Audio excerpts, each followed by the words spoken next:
Hi! If you guys don't know, I play Dungeons and Dragons a lot. So with the release of the new Elden Ring DLC coming soon, June 21st, I wanted to offer a D&D 5e character build from levels 1 to 20 themed around the hero, the legend, Let Me Solo Her. For this build, I wanted to create a character that wears no armor but is still impossible to hit with regular attacks and spell effects like Melania's Scarlet Aeonia. They should also be optimized for 2-weapon fighting, since Let Me Solo Her fights with 2 katanas. So, we're going to build a 2-weapon wielding, unarmored, unhittable warrior. Let's start with ability scores. We're going to prioritize maxing out our dexterity and wisdom to boost the unarmored defense feature we'll get later. Similar to Let Me Solo Her's in-game stats, we're going to dump constitution as well as strength and intelligence. Using the point buy system, we can get base scores of 8 for strength, 15 for dexterity, 8 for constitution, 10 for intelligence, 15 for wisdom, and 14 for charisma. Then, by taking the variant human race, we can bump our dexterity and wisdom to 16, granting us a +2 bonus for each one. Great! Also from variant human, we gain proficiency in a skill of our choice, and can take a feat. For this build, we'll be taking dual wielder, granting us a +1 to AC as long as we are fighting with 2 weapons. This will help with not getting hit, and allow us to dual wield long swords, which will flavor as katanas. Then we're going to take our first level in monk. This gives us proficiency in dexterity and wisdom saving throws, which are fairly common saves, as well as the unarmored defense feature at first level. Unarmored defense means that our AC while not wearing armor is equal to 10 plus our dexterity modifier plus our wisdom modifier. Keep in mind we also have a +1 to AC when wielding 2 weapons from our dual wielder feat. Since our bonus for both dexterity and wisdom is +3 at first level, our total AC without armor is 16, and goes to 17 once we get a second sword, since our starting equipment only gives us 1 weapon. Then for our second level, we're going to multi-class into fighter, giving us the second win feature as well as a choice of fighting style. We're going to choose 2-weapon fighting, which lets us add our ability modifier to the damage of the second attack we get from dual wielding, allowing us to keep up our damage output. At third level, we get Action Surge, which will let us make 1 additional attack once per short or long rest. This will get better once we get the extra attack feature. At fourth level, we'll take the Battlemaster subclass to allow us to rule the battlefield with style and technique. We learn 3 Battlemaster maneuvers, and we're going to take Riposte, we're going to take hold on.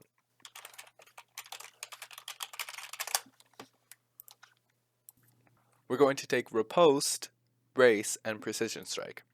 Riposte allows us to make an attack as a reaction when a creature misses an attack against us, which feels in character for how a battle against Melania would go, dodging and then using that opening to attack. Taking Brace also allows us to make an attack as a reaction when a creature gets within 5 feet of us, which allows us to punish enemies that want to close the distance. And Precision Strike just lets us hit more often. We're then going to take our next 3 levels in Fighter to get us 2 ability score improvements and the extra attack feature. Increasing our dexterity and wisdom is going to be crucial since they determine our AC, so we're going to bump our dexterity score from 16 to 20, giving us a total of 19 AC. By now, we are 1 level in Monk and 6 levels in Fighter. With 2-weapon fighting, we can make 3 attacks a turn, then 1 attack off turn with Battlemaster when we dodge our enemy's attacks, which, with 19 AC, will be fairly often.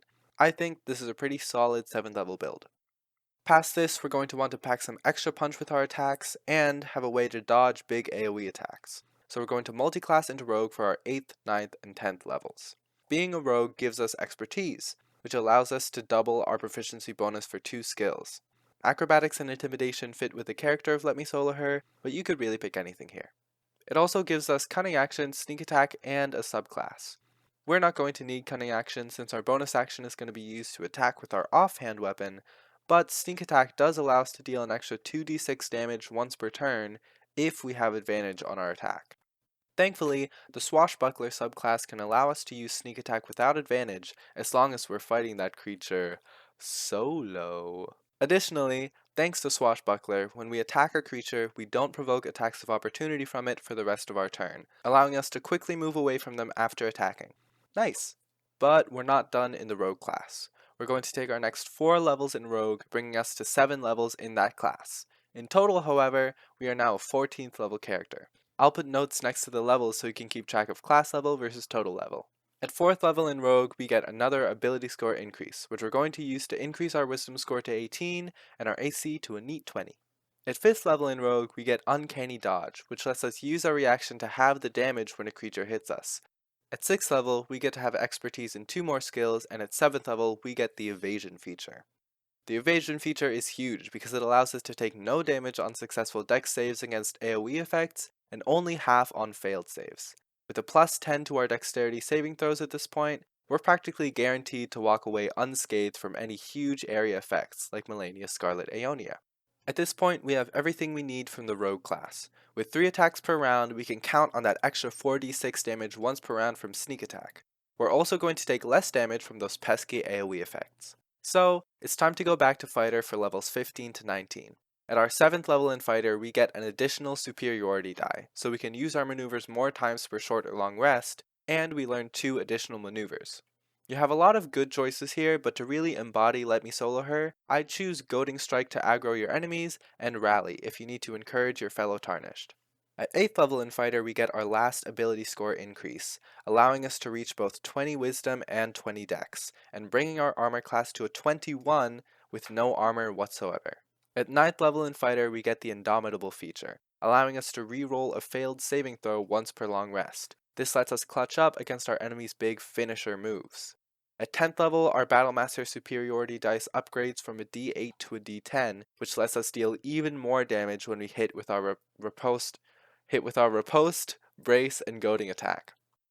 Finally, at 11th level in Fighter, we get an improved extra attack, allowing us to attack 3 times with our action plus once with our bonus action for a total of 4 attacks per turn.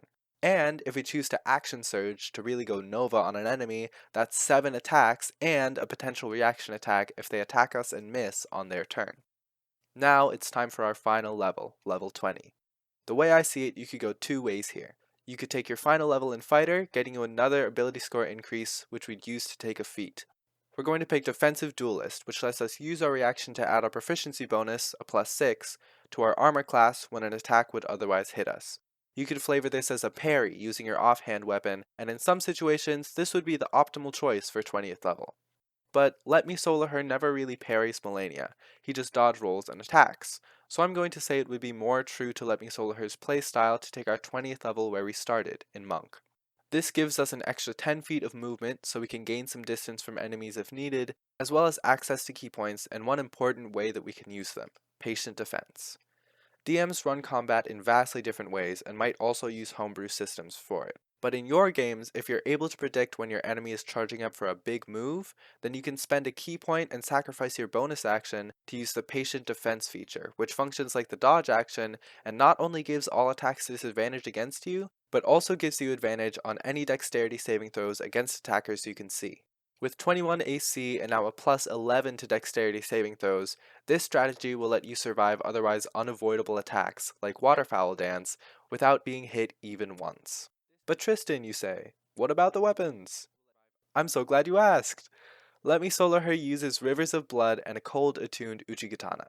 Just looking at magic items from the Dungeon Master's Guide, the closest thing I could find to these would be the Sword of Wounding and the Frostbrand, which aren't unreasonable for a 20th level character to have.